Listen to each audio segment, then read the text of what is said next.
Hello, my name is Carrie Locke. This is CS115, Introduction to Computers. We are continuing with Chapter 5, Digital Safety and Security, Identifying Threats, Issues, and Defenses. This is probably one of the most important chapters in the entire book.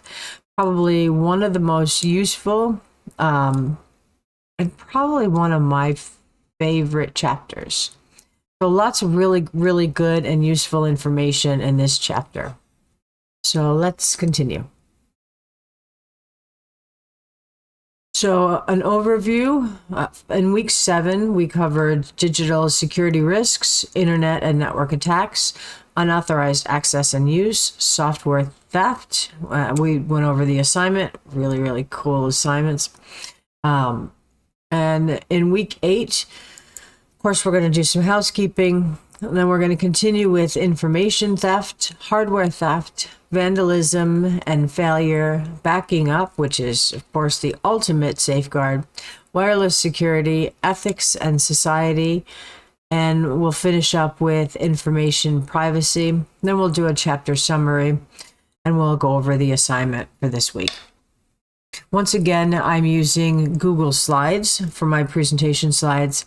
The template that I'm using for that is Slides Carnival. The link is here on your screen. And in order to present to you, I'm using OBS, which is Open Broadcaster Software. Really cool Open Broadcaster Software. If you want to do any YouTube videos, if you want to do any recording, Open Broadcaster, it's free open source software. It has lots and lots of features, loaded with feature sets. It offers cameras. You can connect cameras to it. You can use your webcam. You can screen capture. All sorts of flexibility, all sorts of plugins that you can add to it. OBS software. If you want to do any kind of recording, I highly recommend that you try out OBS software. I'm not getting paid by them, by the way, so they're not paying me. I just really like that software. I've tried a couple others, and OBS is one of my favorites. Okay. Housekeeping. Whoa, Google thought we should move a little faster. Okay.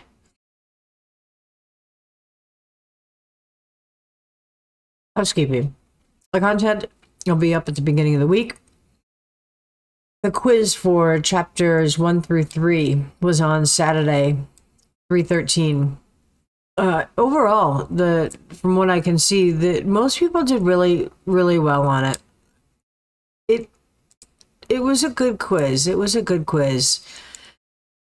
Those grades should be up. If they're not up on Tuesday, then they'll be up a week from Tuesday. So you'll be able to see those grades. Same as always, look them over. If there's anything, if the answer was 0 and you typed out 0, email me, I'll change it. So the quiz is pretty specific for the answers. If it's reasonable, I'll change it. I have no issues with that. So I've moved all of my office hours to Discord. One of the features of Discord is you can leave me a message on Discord and then I can reply to you. So it's kind of a message board also, and you can direct message me on Discord. And I do check that, and it sends me an alert on my phone, on my iPad, on my computer. So I'll get an alert on multiple devices. So that's a great way to send me a message.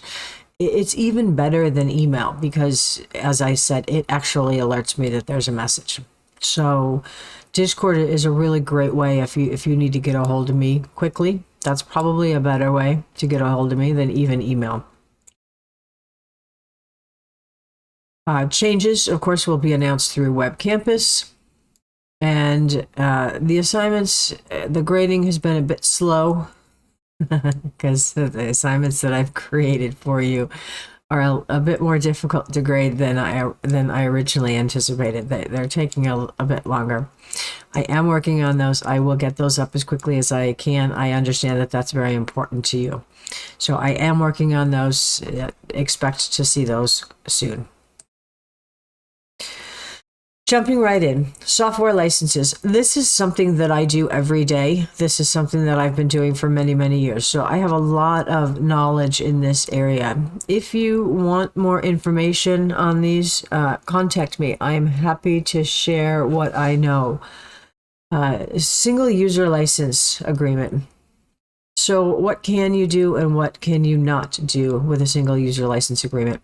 You can install it on only one computer. So single user license agreements are designed for a single user on a single device. Some allow you to install it on both a desktop and a laptop, provided that you're not using both of them at the same time. The book says that you can make a copy as a backup. Double check with the vendor on that. I find that that's not always the case. The book also says that you can give or sell the software to another individual, but only if the software is removed from the user's computer. Once again, double check with your software vendor to be sure that that is okay, or check your EULA. Read that license agreement. In both of those cases, I would double check to be sure that you're allowed to do that. What can you not do? You cannot install the software on a network, such as a school lab. The reason for this is because a school lab has multiple users, and that would violate the one computer, one user, single user license agreement. The same thing with the network. If you install it on a network, the assumption is that multiple people have access to the single license. You cannot give copies to friends or colleagues while continuing to use the software. That's the same thing as installing it on a network or a lab. It violates the single user, single device rule. You cannot export the software for rent or lease. One more time, single user, single device violation. So moving on to a network license. Network license is an agreement that allows multiple users to access the software on the server simultaneously. This is commonly known as a floating network license. This is highly recommended for expensive licenses, such as we do this all the time with engineering licenses. You install a floating network license on a server, and then you purchase, say, 10 licenses, and when you install it on the server, the licenses sit on the server, and you can install the software on as many machines as you want to install within your control. Obviously, you can't install it on you can't just put it out there so that anyone can install it. So you install it on machines that are within your control. You can install it on 30 machines, and then only 10 of those machines are allowed to use the software at any given time. This is an absolutely wonderful idea, because maybe you have 10 people that are using it during the day and 10 people that are using it in the evening. So you actually get 20 uses, 20 licenses out of a 10 license purchase. Tends to be slightly more expensive than purchasing a single user, 10 single user licenses, but you're actually getting about 20 licenses for the price of 10. Highly recommended for expensive software. Network license, floating network license. Another version of this is a site license. This is a license agreement that permits users to install the software on multiple computers, usually at a volume discount. An example of this would be the university's Microsoft license agreement. There is two variations of this. One is a Mac key install. The other is a KMS server install. The Mac key install is where you are given a single key that you install on the multiple machines. The KMS server is the installations of the software need to contact the server to obtain their license. Is similar to the network license, but it is a site license. The difference between the site license and the network license is that you purchase 10 licenses with the site license, or X number of licenses with the floating network license. And with the site license, you are purchasing the license according to the number of users within your environment. So a site license for UNLV, you would purchase the license according to the number of individuals at the university. So say you count up all the staff, all the faculty and staff at the university. So you're taking into account a much larger number of users. The KMS server tends to be preferred by the vendors because if the MAC key number code gets out, then that it's a little harder to control the MAC key. With the KMS server,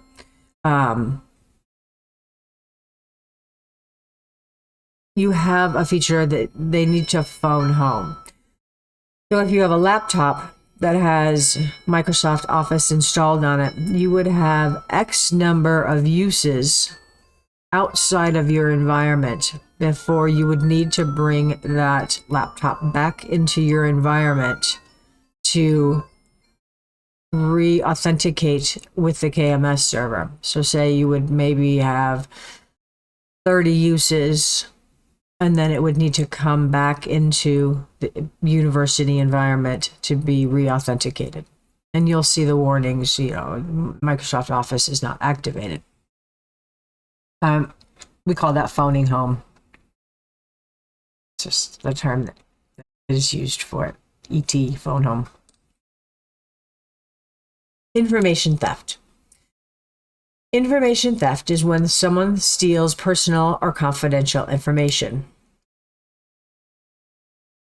So this can be done against a business, or it can be done against an individual.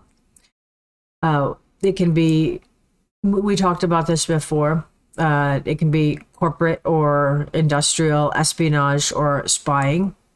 When it's done against a business, it's corporate or industrial espionage or spying. An example of this is stealing credit card information for fraudulent purchases. If someone within the company does this, then it's industrial espionage or corporate espionage when they do it one company against another. Some of the safeguards against information theft is encryption. You can encrypt individual files. You can do full disk encryption that helps to prevent against information theft. Full disk encryption, remember that full disk encryption does not work once the device is on. So it only protects the device when the device is turned off. Once the device is on and running, then the device must be decrypted in order to be turned on. So, excuse me. So if you just log out of your laptop, close it and put it in your car, then it is not encrypted. You must shut it down for it to be encrypted. I've seen a lot of people make that mistake.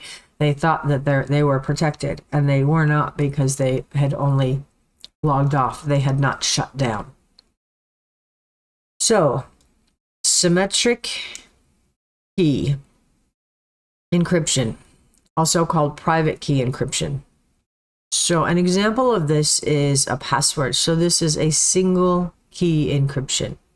Remember, symmetric key encryption is a single key encryption. You can do this to a document. When you password protect a document, that is a single key encryption. Another example is a hard drive encryption, a flash drive encryption. That would be a single key encryption. It's where you only need one key to encrypt something. So symmetric key encryption, a single key encryption. Asymmetric, also called public key encryption. You need two keys to encrypt something. You need a public key and a private key pair to encrypt something. So you send your public key to the other party to encrypt the message, but you also need your private key to decrypt the message. So for some reason, Alice is always one used when we're talking about encryption examples. I don't know why. It's always Alice. Just like when we're programming, the first program you use, it's an unwritten rule that the first program that you do in any language, it always has to be a Hello World program. I don't know why it is. But when we're talking about encryption, we're always talking about Alice. So if I want to encrypt Alice's program, if I want to encrypt something from Alice, then I would need Alice's public key. So if I want to send something to Alice, let's see, how do I explain this?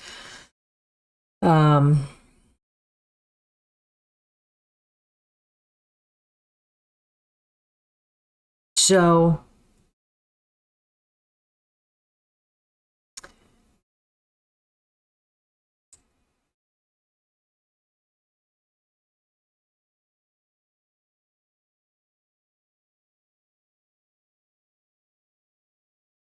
if I want to encrypt something to send to Alice, then Alice has to send me her public key. So if I have a document that I want to send to Alice, then Alice has to send me her public key, and I will encrypt that document with her. This is an oversimplification, of course, but I will go ahead and write that document, and then I will lock that document with her public key.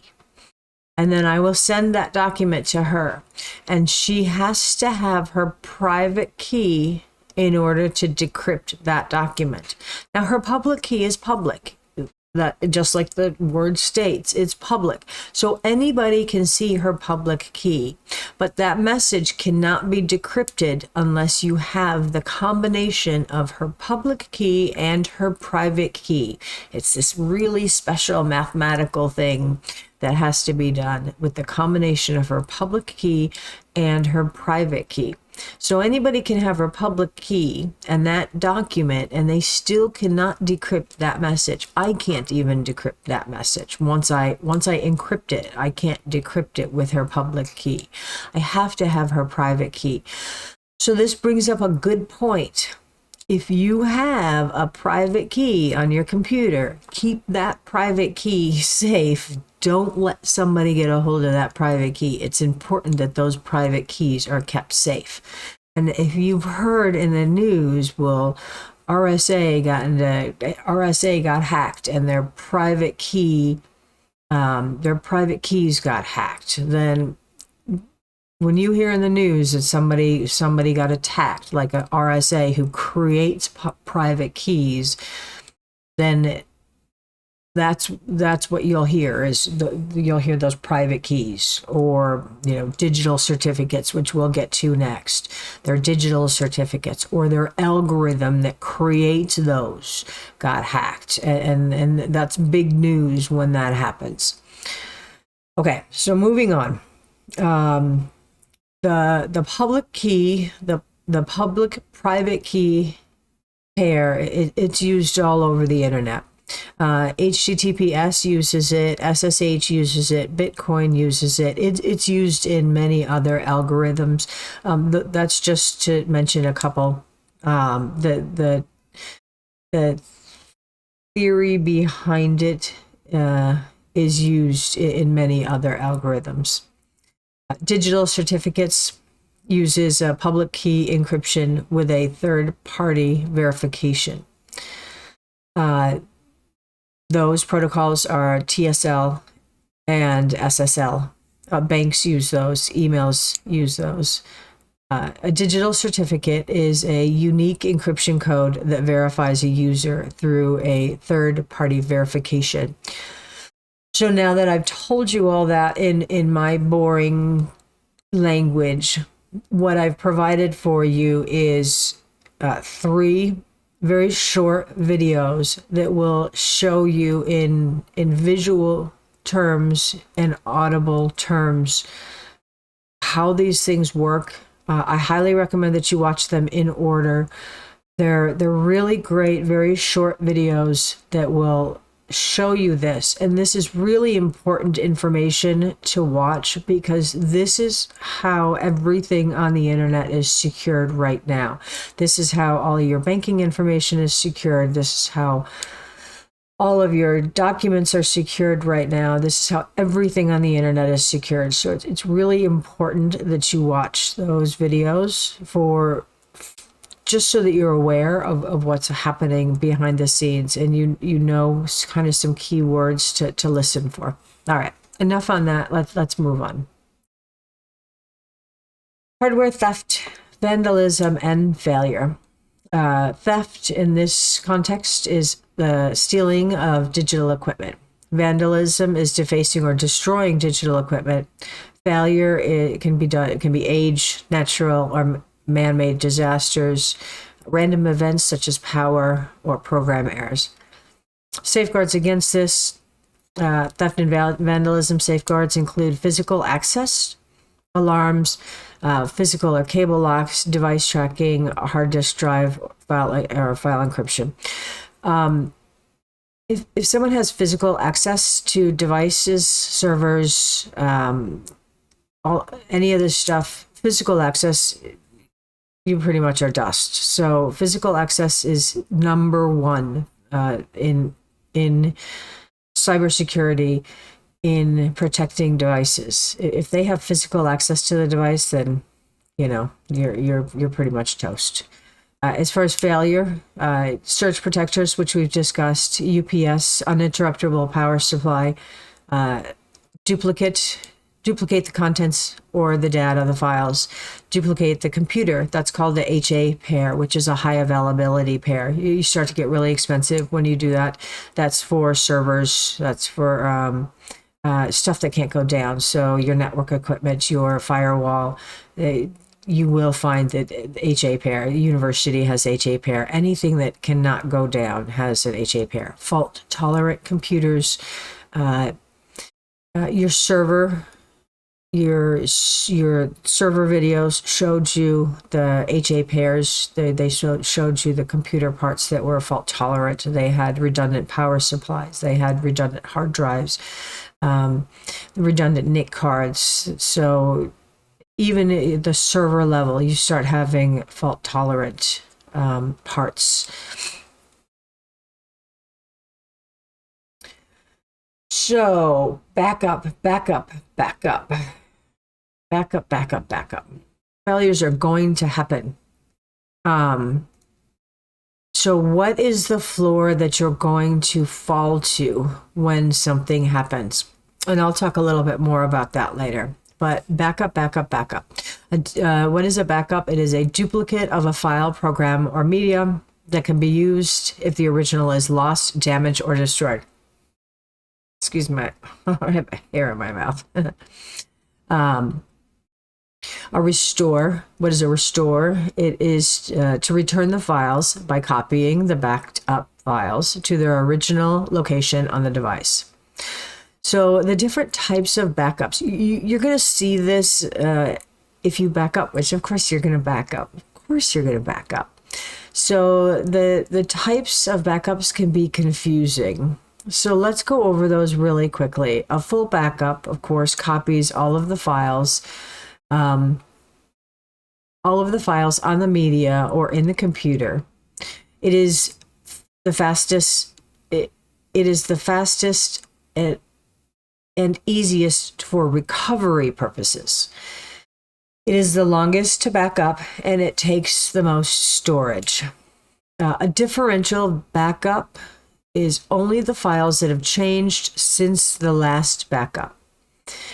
It is a fast backup, and it takes minimal amount of storage. However, it's longer and more complicated to recover. You have to recover it in order of the previous differential, then the last full backup. Incremental backup. Only the files that have changed since the last full or incremental backup. It's the fastest backup of all the backups, and it requires the least amount of storage. It is the longest and the most complicated recovery because you have to do it in order of all of the previous backups and then the last full backup. So these can be combined. So quite often in production environment, you will find that people will do either differential and full backups or incremental and full backups. I mean, I suppose that they could combine incremental, differential, and full backups. Quite often they'll combine incremental and full or differential and full backups. And they'll combine selective also, which we'll get to next. So a selective backup is where the users choose which files and folders to include in a backup. It is obviously fast, and it requires minimal storage depending, of course, on which files they select to back up. And no unnecessary files would be backed up in this scenario. It is obviously the most difficult to maintain because it is selective, and your selections will change depending on what changes within your environment. So that could be day to day, depending on how you select which files you're going to back up. One day it could be your documents folder. The next day you could be like, oh, well, I added things to my pictures folder. The next time, oh, well, I added some movies that I wanted to backed up. So that could change quite a bit depending on your environment, depending on how you decided to do your selective backup. And again, generally selective and incremental and full, or selective and differential and full are combined. Continuous. Continuous is all data is backed up whenever a change is made. It is the only real-time backup, and all data is backed up. It is expensive, both in time and in resources. It is continuous. So if you have a high stakes or a high value environment, then you would want to do a continuous backup. One thing I do want to mention about backups is the encryption virus, the viruses that are coming out and encrypting your hard drive. They are getting smarter and smarter. So they are actually starting to watch they're starting to not activate right away, but to wait and see if people are doing backups. Because what happened is they were encrypting somebody's hard drive encrypting somebody's hard drive, and then people would say, well, we're not going to pay because go ahead, we'll wipe the hard drive and then we'll restore from backup, which anybody that had a good, well maintained and a well set up environment, that's the way it should be. They shouldn't need to pay somebody who had encrypted their hard drive because they have good backups. But what they're doing now is they're waiting to see if people have a backup system in place. And if they have a backup system in place, they're infecting the backups. So then they not only have their primary system, but they also have their backup system. So what you can do is you can actually do a backup that is and then disconnect it. So run a backup once a month, say, or once every 6 months, depending on what you need. Once in a while, run a backup and just maybe drop it in your Google Drive. Maybe your pictures. Maybe you have pictures on your home computer. And I'm just speaking for your environment, and I'm creating a scenario. Maybe you have pictures on your home computer that are really important to you. So back those up and send those off to the cloud. Send those off to your Google Drive. Once a year, once every 6 months. Put those off onto the cloud and then continue to run your regular home backups. But every once in a while, put those off somewhere so that way, if they infect your home computer, even if they infect your backups, then you wouldn't have to pay $1,000, which typical right now for what they're asking. You could say, no, that's okay. I can rebuild my computer, or I can take it to somebody and have it rebuilt. I'm not going to pay you $1,000. Just a recommendation. Keep your essentials backed up, off-site. Okay, moving on. Hardware theft and vandalism. Hardware theft, vandalism, failure, part 3. A disaster recovery plan, which we just started to discuss. So a disaster recovery plan, a written plan that describes the steps an organization would take to restore its computer operations in the event of a disaster. The floor you fall to when something goes wrong. So I was in a very high-level cybersecurity meeting, and we had a presenter, and this is what they said. So yeah, it is the floor you fall to when something goes wrong. Not quite the way they said it, but that was the gist of it. That's what it is. What do you do? What do you do when something really, really goes wrong? An example would be you list out the disaster type. What do you do first? What might occur, and what to include in the plan. So what might the disaster type be? It might be an earthquake, a tornado.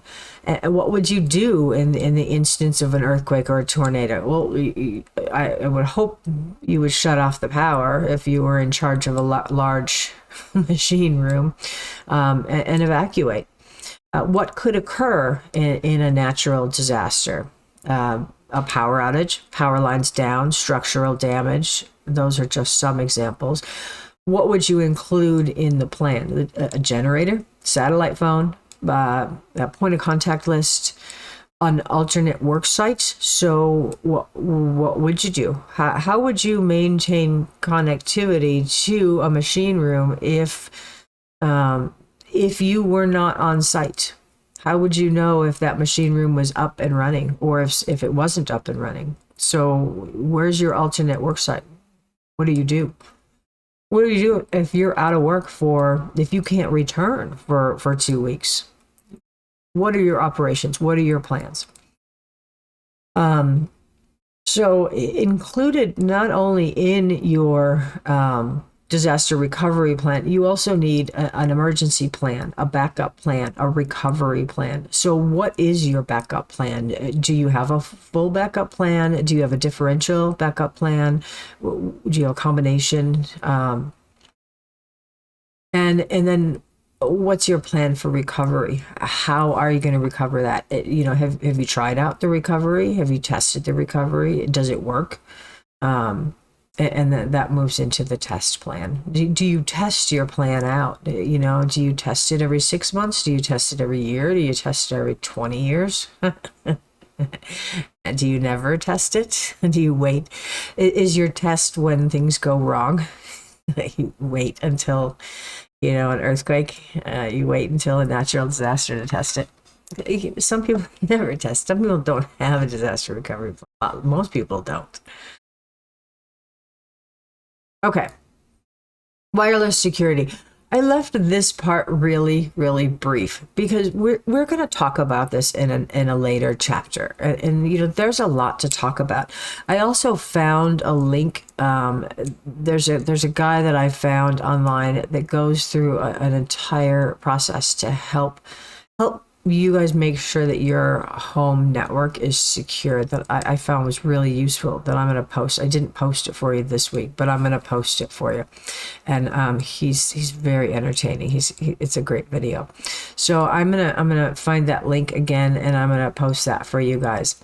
But a couple of simple things: make sure that your home router is password protected. Most are now by default. MAC address filtering. I'm a mother. I was a single mother of two boys. I had MAC address filtering all throughout their teenage years. Oh, you know, they hated that. That means that nobody can get onto your network unless you have gone into the router and added their device by its MAC address. And as we discussed, MAC addresses are unique to each device. That is a very, very good way to secure your home network. Hide your SSID. That means that you need to actually manually put in the name of your router. In other words, when people are driving by, they won't automatically see, you know, Joe's Wi-Fi, or they won't see, you know, Netgear 475283 as they're driving by somebody's house. It won't just show up. You have to actually enter it in. Mobile, just a couple of quick tips, because like I said, we're going to get to this later in another chapter. Turn off GPS location. Don't let people locate you. Don't let people know where you are. And turn off geolocation on your pictures. So your pictures are telling everybody exactly where you are at all times. Turn off geolocation on your pictures. Please, please, please turn it off on your children's pictures. If you have children, please turn off geolocation, because it's telling them exactly, it's telling everybody exactly where they are at all times. And use security software. There's security software available for mobile phones now, and I really believe that's going to be, there's no T in that. It's software. It's mobile, so you have to make it shorter. I think mobile phones are going to be the huge new attack vector.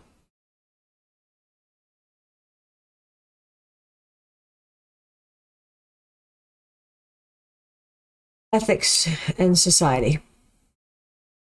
Ethics are the standards that determine whether an action is good or bad. Computer ethics. The moral guidelines, this is your book's definition. The moral guidelines that govern the use of computers, mobile devices, and information systems. So we previously discussed unauthorized use of devices and networks, software theft, piracy, which is, again, the number one violation of this. Information accuracy is another example. Intellectual property rights, code of ethics, green computing, information piracy. These are all computer ethics. And information accuracy. Let's talk about that one. Who maintains or is responsible for the accuracy of the information? The internet content is often not validated. Third parties maintain the data on the internet. So the creator may not be actually the provider of data. So this isn't just the internet. So a third party may be responsible for maintaining the data, and they may not be the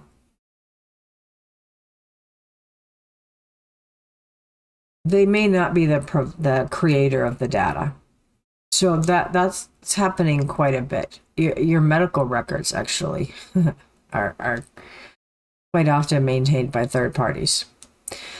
Um, another area of contention in this area is that computers can alter data. So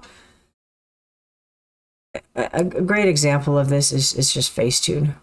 So is it okay for computers to automatically alter data, and how far is it okay for that to go?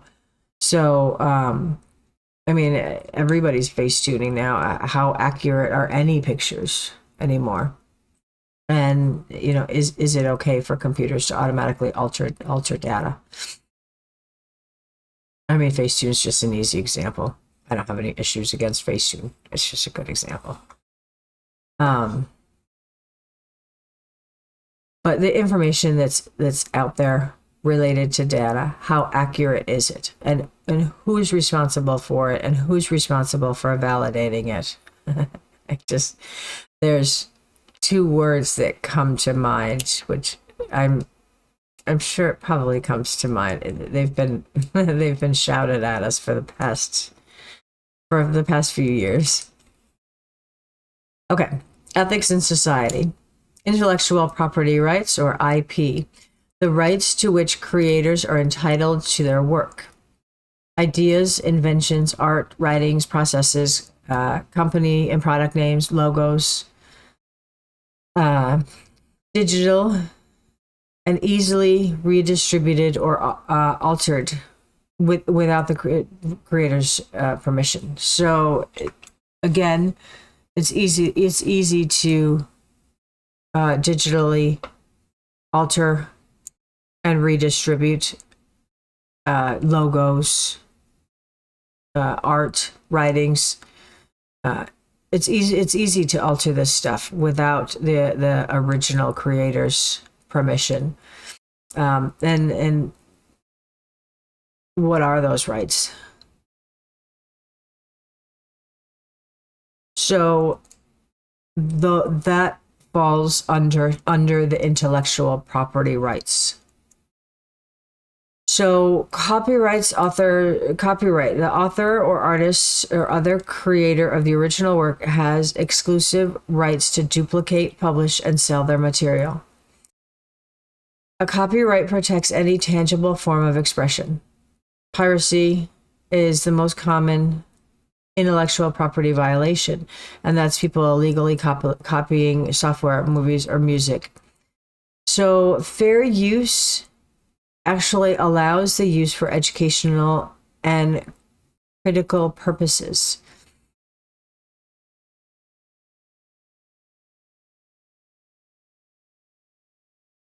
A code of conduct is a written guideline that helps determine whether a specification is ethical or unethical, or allowed or not allowed.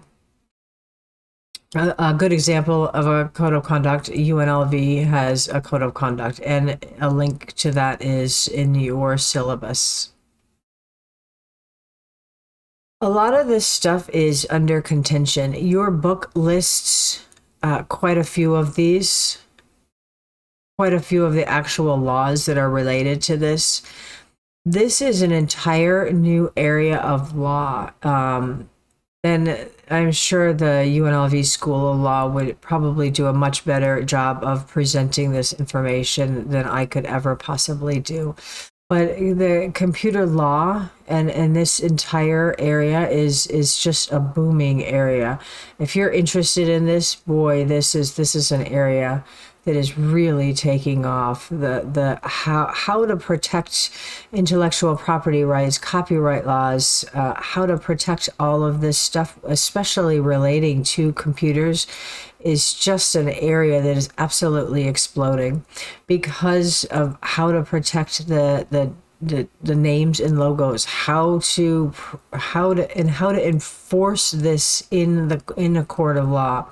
Your book does list some of the laws regarding relating to this area, and your book does a good job of laying those out. And it's not even near the number of laws, and the this is a very, very fast moving area.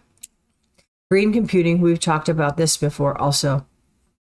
Green computing is reducing the electricity and environmental waste while using computers, mobile devices, and related technologies. The DOE and the EPA create the Energy Star program, which reduces the energy used by electronics. The SEB is a great example of Energy Star, the Energy Star program, just an all-around DOE, EPA,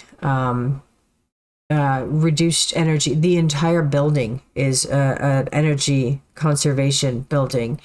I forget at the moment what certification they have, but they have a very high certification for energy conservation. The chairs, the lights, the walls, the entire building is very, very energy conscious, and it's got a lot of certifications. Anything that goes into that building, anything that's purchased, the desks, everything has to be approved so that it maintains that energy rating. Green computing also, you can consolidate servers, use high efficiency computers, sleep and power save features. You can purchase low consumption devices, use air cooling rather than powered cooling. Reuse and properly dispose electronic equipment.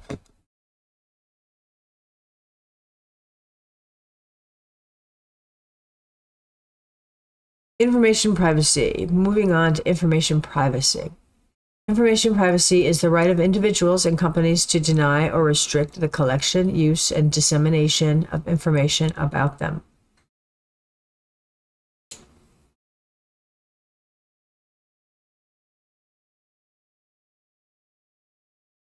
So you sign this form all the time when you go to the doctor's office. We sign forms about this all the time. So it also, when you're signing those forms nowadays, it is including how those records are stored. And I briefly mentioned this a couple of minutes ago, that those records, those medical records, let me read the next one. Databases store records, employee records, medical records, financial records, etc. They can be personal or confidential and should be accessible only by the authorized user. Users should be accessible only to authorized users. Is the data private, secure, need to know, properly disposed? Some companies and individuals collect and use the information without the user's knowledge. So some of your medical records are being stored on third-party databases. So a lot of those forms that you're now signing at the doctor's office actually include how the records are going to be stored by third parties, or how the records are going to be stored at all. And more, this is becoming more and more enforced, because the government is actually starting to enforce this more and more. That the records, it's important how these records are being stored, and that the need to know that employees, not all employees need access to all information. So one of the areas that's difficult about this is that people have a difficult time defining who owns the data, what the data is, and who owns the data. So that's one of the things to be aware of in this area. Is it one of the first things that you need to know is what the data is, who owns the data, and who's responsible for the data. And then when you go from there, then key to know. Then you work on need to know, and the data should be secured according to only the people that absolutely have to have access should have access. They're getting more and more strict in this area, that data that needs to be secured should be secured, needs to be secured. This is getting more and more important. And personally identifiable information, we cover that information privacy. Personally identifiable information needs to be protected, and that's getting more and more strict. Okay, moving on. Social engineering. Gaining unauthorized access to or obtaining confidential information by taking advantage of a trusting human nature. This is the number one way that people hack. They don't hack by viruses or worms or Trojans or rootkits. Social engineering is the number one way that people hack. It's the number one way that people obtain access to confidential data, to devices. They trick their humans into revealing confidential information, usernames, passwords on the phone, in person, or on the internet. They pretend to be an administrator, authoritative figure, feigning an emergency situation, impersonating an acquaintance. Dumpster diving, that's sifting through dumpsters. They watch a film, people dialing numbers, they using their ATM cards, snooping around computers' devices, looking under keyboards for passwords, or just looking on their monitor for the sticky that has the password on it. Social engineering, again, I probably can't say this enough, that social engineering is the number one way that people gain access to confidential information that they really should not have access to. Private data, credit card number. Here's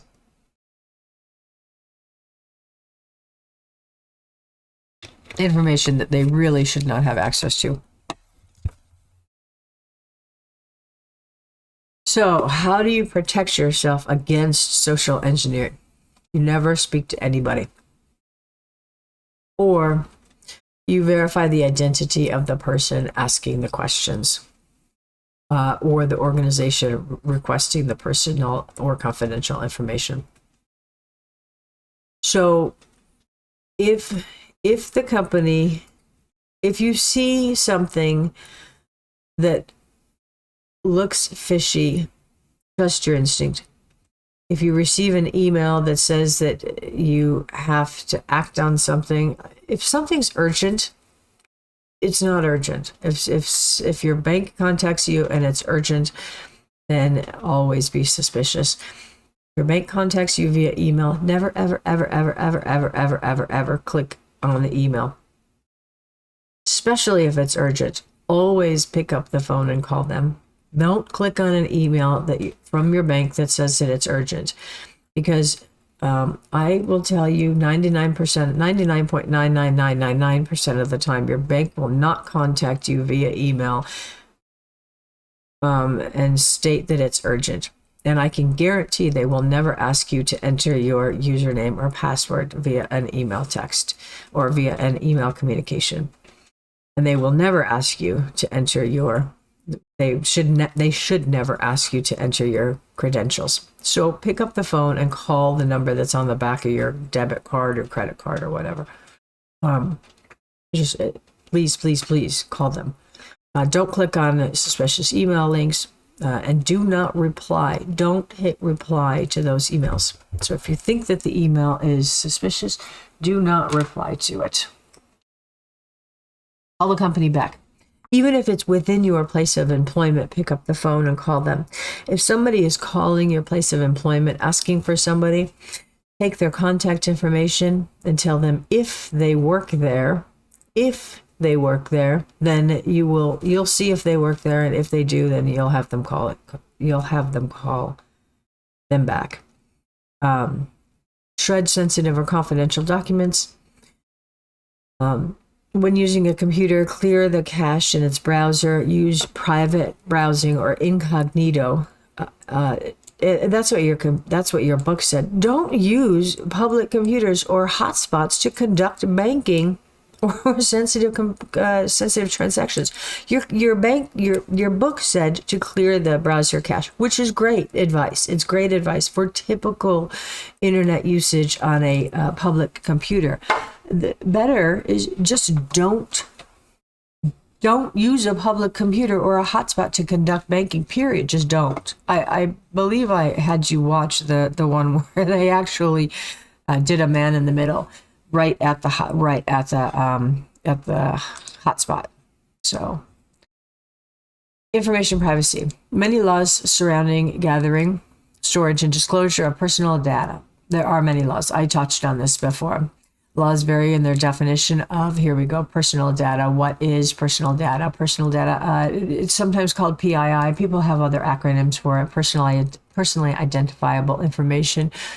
Forget it. That's not what the university uses for their acronym. They have different definitions of what needs to be protected in different situations. So sometimes it might be just your social security number, your birth date, and your name and your address.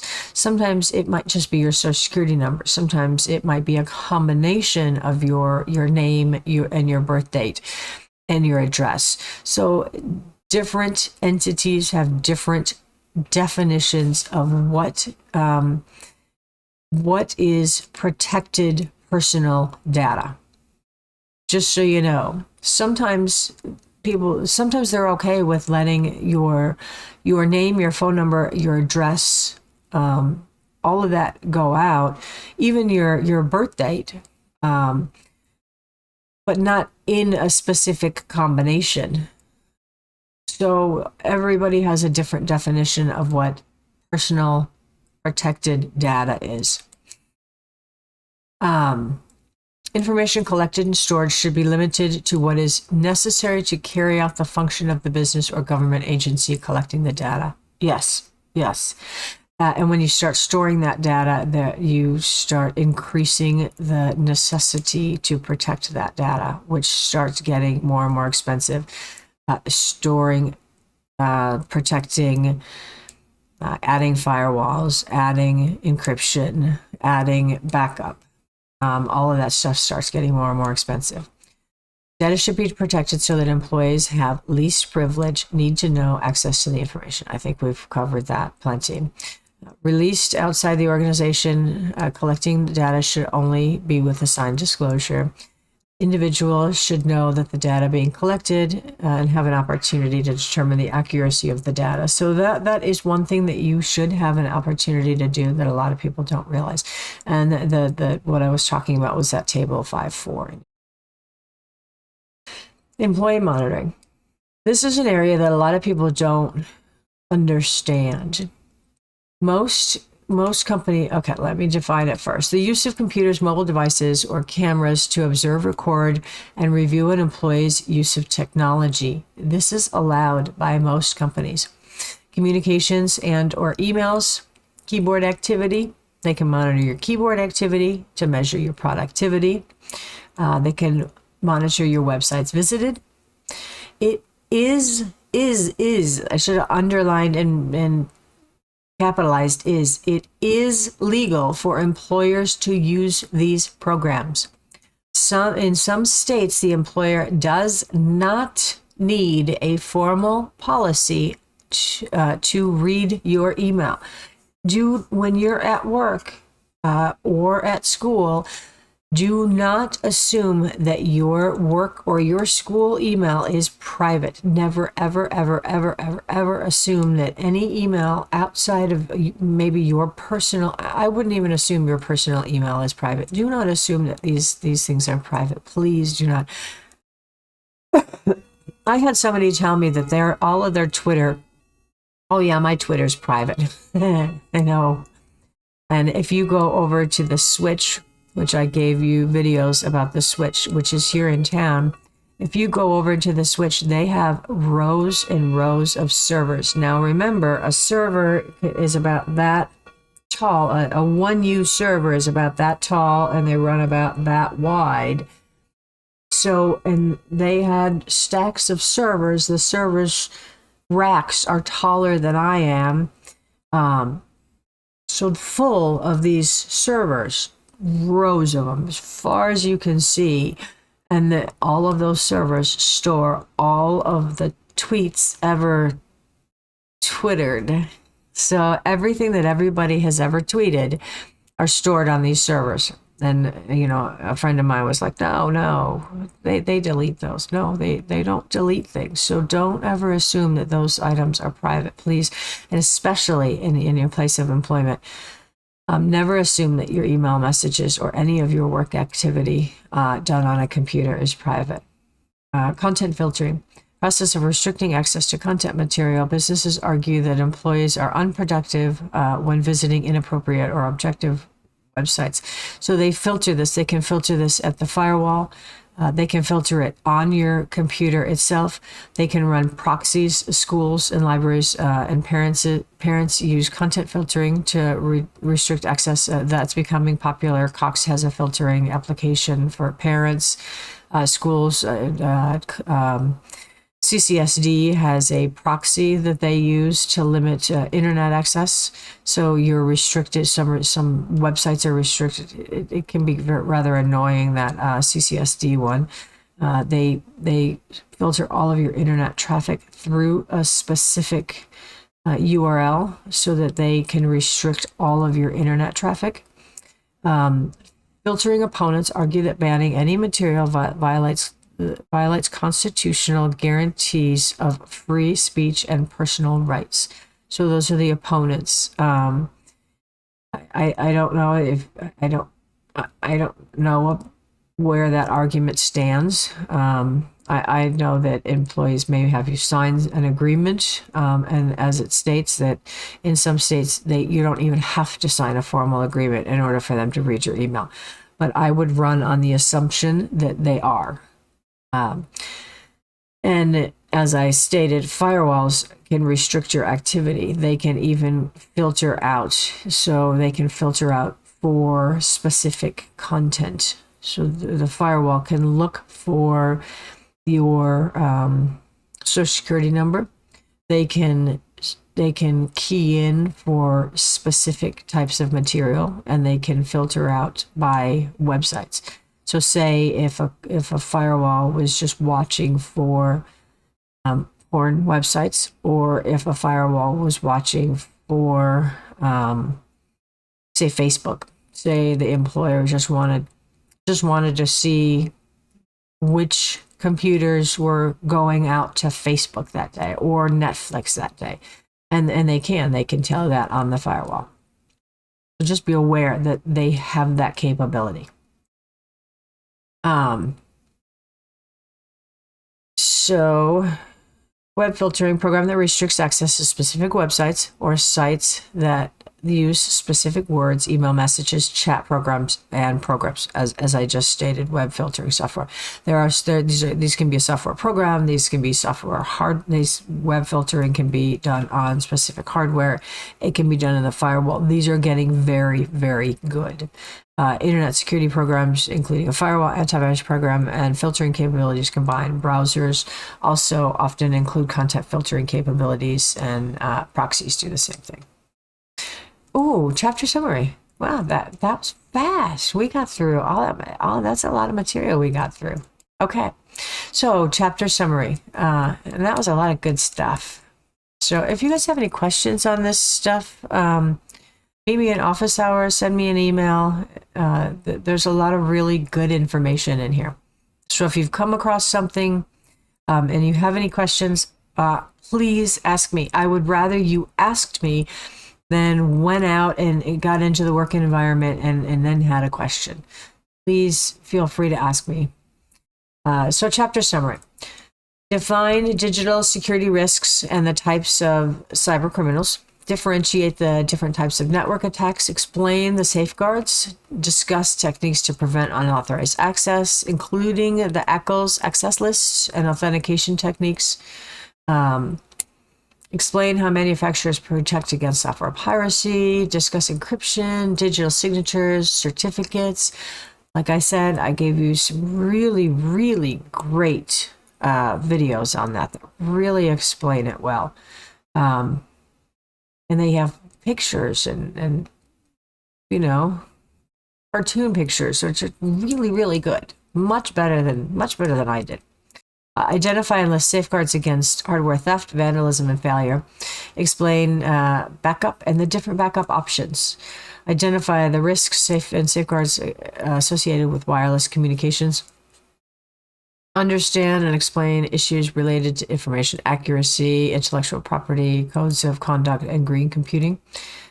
The issues regarding information privacy, electronic profiles, cookies, and phishing. So electronic profiles, cookies, and phishing, we have covered those. So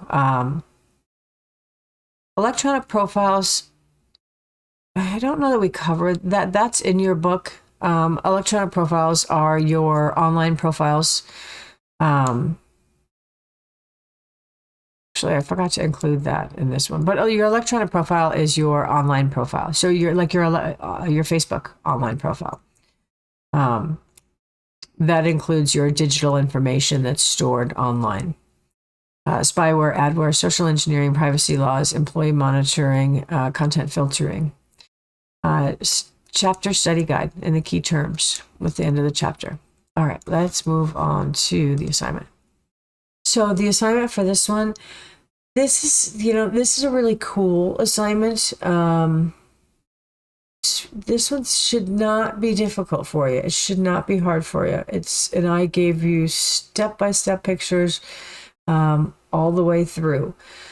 So I want you to create a digital signature with Adobe's Acrobat online digital signature application, which is awesome. I didn't even know they had this online until I looked for it, and found it. I know that they had it inside of the application. I was not aware that they had this available online.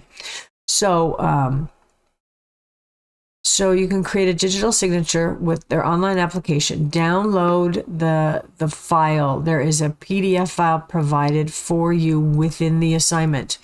Download the CS115 _ subscription.pdf, which is just a pretend subscription to a streaming service, which I thought was pretty cool. I thought, hey, make it fun. And upload that to the Adobe site, which is given there, and the link is within the assignment. Log in with your UNLV Rebel Mail. Use your Rebel Mail. Which is the Google credentials. So click on the Google credentials link. Create your digital signature, and then once you create, just select the defaults. It'll automatically give you its cursive signature for your name. And then save the file as your last name with an underscore and the word signed, SIGNED.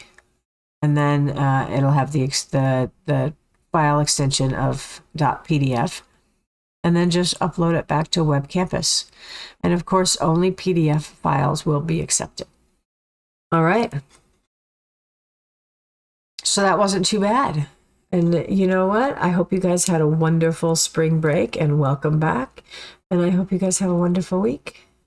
Awesome.